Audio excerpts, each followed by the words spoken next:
Hi മക്കളെ, എല്ലാവർക്കും സുഖം തന്നെയല്ലടാ. നാളെയാണ് നമ്മുടെ സ്വന്തം ഫിസിക്സ് പരീക്ഷ നിങ്ങളെ കാത്തിരിപ്പുള്ളത്. എല്ലാവരും അടിപൊളിയായിട്ട് പഠിക്കുന്നുണ്ട് എന്ന കാര്യം എനിക്ക് ഉറപ്പാണ്. സോ ഈ വീഡിയോയ്ക്ക് നമ്മൾ ഡീൽ ചെയ്യാൻ പോകുന്നത് 25 മാർക്ക് ഉറപ്പിക്കാൻ സാധിക്കുന്ന 10 ഏറ്റവും പ്രധാനപ്പെട്ട ചോദ്യങ്ങളാണ് ഡീൽ ചെയ്യാൻ പോകുന്നത്. ആ 10 ചോദ്യങ്ങളും 4 ചാപ്റ്റേഴ്സിനാണ് നമ്മൾ സെലക്റ്റീവായി തന്നെ എടുത്തിരിക്കുന്നത്. പ്രീവിയസ് ഇയർ ക്വസ്റ്റ്യൻ പേപ്പേഴ്സിനകത്ത് അല്ലെങ്കിൽ നമ്മുടെ ഓണപരീക്ഷയുടെ ക്വസ്റ്റ്യൻ പേപ്പറിനകത്ത് ഏറ്റവും കൂടുതൽ തവണ ചോദിച്ച ചോദ്യങ്ങൾക്കാണ് നമ്മൾ പ്രയോറിറ്റി കൊടുത്തിരിക്കുന്നത്. ഒട്ടും ലേറ്റ് ആക്കാൻ നമുക്ക് നമ്മുടെ ചോദ്യങ്ങളിലോട്ട് കിടക്കാം. അതിനു മുൻപായിട്ട് എല്ലാവരും ലൈക്ക് ചെയ്ത് തന്നെ വീഡിയോ കാണാൻ വേണ്ടി തുടങ്ങുക. റൈറ്റ്. സോ ആദ്യത്തെ ചോദ്യം നമ്മുടെ സ്വന്തം ഇലക്ട്രിക് ചാർജസ് ആൻഡ് ഫീൽഡ്സ് എന്നുള്ള ചോദ്യമാണ്. ഏറ്റവും പോസിബിലിറ്റി ഉള്ളത് ഇലക്ട്രിക് ഡൈപോൾ ഓറിയന്റഡ് ആയ ഒരു ക്വസ്റ്റ്യൻ ആണ്. സോ എന്താണ് ഇലക്ട്രിക് ഡൈപോൾ എന്ന കാര്യം നിങ്ങൾ മനസ്സിലാക്കുക. കാരണം ചോദ്യം അങ്ങനെ തന്നെ വരിക. രണ്ട് ഈക്വൽ ആൻഡ് ഓപ്പോസിറ്റ് ചാർജുകൾ ഒരു കുഞ്ഞു ദൂരത്തിൽ സെപ്പറേറ്റ് ചെയ്തിരിക്കുന്ന കോമ്പിനേഷനെ എന്തു പേരിട്ട് വിളിക്കാമെന്ന് നമ്മളോട് ചോദിക്കാം. ആ ഡൈപോൾ മൊമെന്റിനെ കുറിച്ച് ചോദിക്കാം. അതിന്റെ യൂണിറ്റും അതിന്റെ ഡയറക്ഷനും എങ്ങനെയായിരിക്കും, അത് സ്കേലാർ ആണോ വെക്റ്റാർ ആണോ എന്ന രീതിയിലുള്ള ഇത്തരം ഒരു ചോദ്യം ഉറപ്പിക്കാൻ നമുക്ക് 3 മാർക്കിന്റെ കാറ്റഗറിയിൽ ഈ ചോദ്യം നിങ്ങൾക്ക് പ്രതീക്ഷിക്കാം. അല്ലെങ്കിൽ 2 മാർക്കിന്റെ കാറ്റഗറിയിൽ ഈ ചോദ്യം നിങ്ങൾക്ക് പ്രതീക്ഷിക്കാം. സോ ഒന്നാമത്തെ ചാപ്റ്ററിലുള്ള ഏറ്റവും പ്രധാനപ്പെട്ട ചോദ്യം നമ്മൾ മനസ്സിലാക്കി. ഉത്തരങ്ങളിലൊക്കെ എവിടെ നിന്ന് ലഭിക്കും എന്ന കാര്യം ഞാൻ പറയാം. ഡോൺ വറി, ഉത്തരങ്ങളെല്ലാം നിങ്ങൾക്ക് നൽകാൻ പോവുകയാണ്.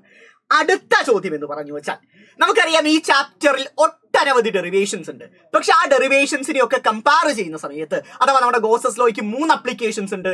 അവയെ കമ്പയർ ചെയ്യുന്ന സമയത്ത് ഏറ്റവും കൂടുതൽ നിങ്ങളുടെ ഓണപരീക്ഷയ്ക്ക് ചോദിക്കാൻ പോസിബിലിറ്റി ഉള്ളത് ഈ സ്ട്രെയിറ്റ് ചാർജ്ഡ് വയർ മൂലമുള്ള ഇലക്ട്രിക് ഫീൽഡ് ഇന്റൻസിറ്റി തന്നെയാണ്.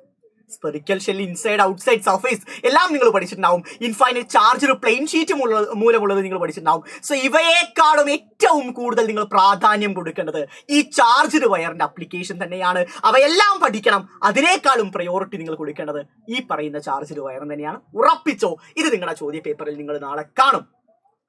അടുത്തത് നെക്സ്റ്റ് വൺ എന്ന് പറഞ്ഞു വെച്ചാൽ, ആക്സിയൽ ഉണ്ട്, ഇക്വിറ്റോറിയലിന്റെ ഡെറിവേഷൻ ഉണ്ട്, സിമിലർ വേ ടോർക്കിന്റെ ഡെറിവേഷൻ ഉണ്ട്.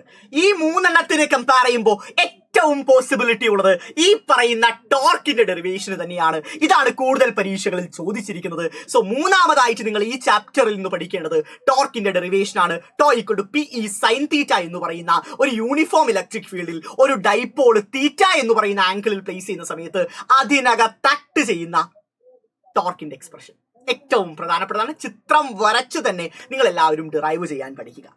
അടുത്തത്, സോ ആദ്യത്തെ ചാപ്റ്ററിന് ഏറ്റവും പോസിബിലിറ്റി ഉള്ള കാര്യങ്ങളാണ് പഠിച്ചത്. ഏറ്റവും ഇമ്പോർട്ടൻസ് കൊടുക്കേണ്ട കാര്യങ്ങളാണ് മനസ്സിലാക്കിയെടുത്തത്. നെക്സ്റ്റ് ചാപ്റ്റർ നിങ്ങളെ കാത്തിരിപ്പുള്ള അടുത്ത ചാപ്റ്റർ ആണ് നിങ്ങൾ കാണുന്നത്. ഏതാണ്? നമ്മുടെ സ്വന്തം electric potential and capacitance. Right. So അതിൽ നിന്ന് ഉറപ്പിച്ചൊരു ചോദ്യമാണ് ഇക്യൂ പൊട്ടൻഷ്യൽ സർഫേസ് ഓറിയന്റഡ് ആയിട്ടുള്ളത്. എന്താണ് ഇക്യൂ പൊട്ടൻഷ്യൽ സർഫേസ്? പിന്നെ കുറച്ച് കാര്യങ്ങൾ നൽകിയിട്ട് അതിന്റെ ഇക്യൂ പൊട്ടൻഷ്യൽ സർഫേസ് നമ്മളോട് വരയ്ക്കാൻ വേണ്ടി പറയാറുണ്ട്. ഇപ്പൊ യൂണിഫോം ഇലക്ട്രിക് ഫീൽഡിന്റെ അല്ലെങ്കിൽ ഐസൊലേറ്റഡ് ആയ പോയിന്റ് ചാർജിന്റെ ഇക്യൂ പൊട്ടൻഷ്യൽ സർഫേസ് വരയ്ക്കാൻ ചോദിക്കാറുണ്ട്.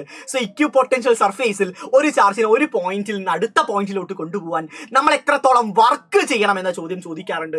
സോ ഇക്യൂ പൊട്ടൻഷ്യൽ സർഫേസ് എന്ന് പറയുന്ന ഏറ്റവും പ്രധാനപ്പെട്ട ഒരു ടോപ്പിക്കാണ്, പഠിക്കേണ്ട ടോപ്പിക്കാണ്. അടുത്തത് നെക്സ്റ്റ് വൺ എന്ന് പറഞ്ഞാൽ ഒന്നുമില്ലടാ, പാരലൽ പ്ലേറ്റ് കപ്പാസിറ്ററിന്റെ കപ്പാസിറ്റൻസിന്റെ എക്സ്പ്രഷൻ ഡിറൈവ് ചെയ്യാൻ ചോദിക്കാറുണ്ട്. C = A ε0/d എന്ന് പറയുന്ന എക്സ്പ്രഷൻ ഡിറൈവ് ചെയ്യാൻ വേണ്ടി ചോദിക്കാറുണ്ട്. ഡയറക്റ്റ് ആയി തന്നെ പല കുറി പഠിപ്പിച്ചു എന്നാണ്. സോ അതിന് വളരെയധികം പ്രാധാന്യം നിങ്ങൾ കൽപ്പിക്കേണ്ടതാണ്. നെക്സ്റ്റ് ഈ ചാപ്റ്ററിന് ഏറ്റവും റിപ്പീറ്റഡ് ആയ ക്വസ്റ്റ്യൻ എന്ന് പറഞ്ഞു വെച്ചാൽ കപ്പാസിറ്റേഴ്സിന്റെ കോമ്പിനേഷൻ ആണ്. സീരീസ് ആയിട്ടും പാരലൽ ആയിട്ടും നമുക്ക് കപ്പാസിറ്റേഴ്സിനെ കമ്പൈൻ ചെയ്യാം. ആ കോമ്പിനേഷന്റെ ഡെറിവേഷൻ ഉറപ്പിച്ചോ ഏതെങ്കിലും ഒന്ന് നിങ്ങളുടെ ചോദ്യ പേപ്പറിൽ നിങ്ങൾ കണ്ടിരിക്കും. ഒരു തരി സംശയം വേണ്ട, ഇത് ഉറപ്പിച്ച ചോദ്യമാണ്. അടുത്തോട്ട് കിടക്കാം. Next one, current electricity. ഒരേ ഒരു ചോദ്യമേ ഞാൻ കറണ്ട് ഇലക്ട്രിസിറ്റിയിൽ നിന്ന് നിങ്ങളുടെ മുന്നിലോട്ട് വെക്കുന്നുള്ളൂ. അത് ഏതാണെന്ന് നിങ്ങൾക്ക് കാണാൻ വേണ്ടി സാധിക്കുന്നുണ്ട്. കിർച്ചോഫ് റൂൾ ഉപയോഗിച്ച് വീസ്റ്റൺ ബ്രിഡ്ജിന്റെ ബാലൻസിങ് കണ്ടീഷൻ ഡിറൈവ് ചെയ്യുക. 3 മാർക്കിന്റെ ഉറപ്പിച്ച ചോദ്യം. മിനിമം ആ ചോദ്യം 3 മാർക്കിന് നിങ്ങളുടെ ചോദ്യ പേപ്പറിൽ കണ്ടിരിക്കും. 100% ഉറപ്പാണ്. കാരണം ഒരു ചാപ്റ്ററിൽ നിന്ന് ഒരേ ഒരു ചോദ്യം ഞാൻ പോയിന്റ് ചെയ്യുന്ന സമയത്ത് അതിന് എത്രത്തോളം പ്രാധാന്യമുണ്ട് എന്ന കാര്യം നിങ്ങൾ തിരിച്ചറിയേണ്ടതാണ്. സോ ഉറപ്പായിട്ടും ഈ ചോദ്യം നിങ്ങളുടെ ചോദ്യ പേപ്പറിൽ ഉണ്ട്. ഒരു തർക്കവും നിങ്ങൾക്ക് വേണ്ട.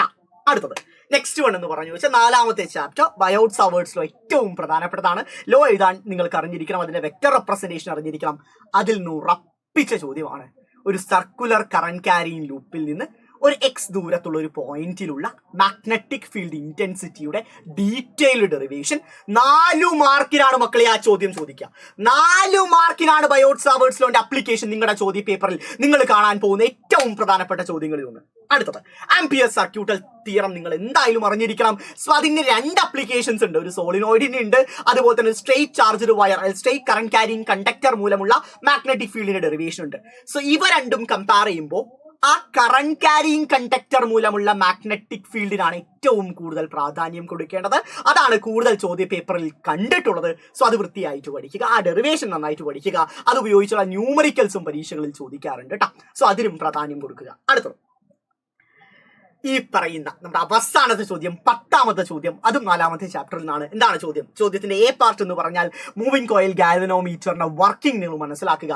ബി പാർട്ട് എന്ന് പറഞ്ഞാൽ എങ്ങനെയാണ് നമുക്ക് ഗാൽവനോമീറ്ററിനെ ഒരു അമ്മീറ്റർ ആയിട്ടും ഒരു വോൾട്ട് മീറ്റർ ആയിട്ടും മാറ്റാൻ സാധിക്കുക, അവിടെയുള്ള റെസിസ്റ്റൻസിന്റെ വാല്യൂ എങ്ങനെ കണ്ടുപിടിക്കാൻ സാധിക്കും, അതുപോലെ തന്നെ കറണ്ട് സെൻസിറ്റിവിറ്റിയും വോൾട്ടേജ് സെൻസിറ്റിവിറ്റിയും എങ്ങനെ കണ്ടുപിടിക്കാൻ സാധിക്കും, അത് എന്തിനെയൊക്കെ ഡിപ്പെൻഡ് ചെയ്യും എന്ന കാര്യം നിങ്ങൾ അടിപൊളിയായിട്ട് പഠിക്കുക. സോ ഈ പറയുന്ന 10 ചോദ്യങ്ങൾ നിങ്ങൾ ആദ്യം പഠിച്ചിട്ട് ബാക്കിയുള്ള ചോദ്യങ്ങൾ പഠിച്ചാൽ മതി. ഇത് മാത്രം പഠിച്ചു പരീക്ഷയ്ക്ക് പോകണമെന്ന് ഞാൻ പറയില്ല.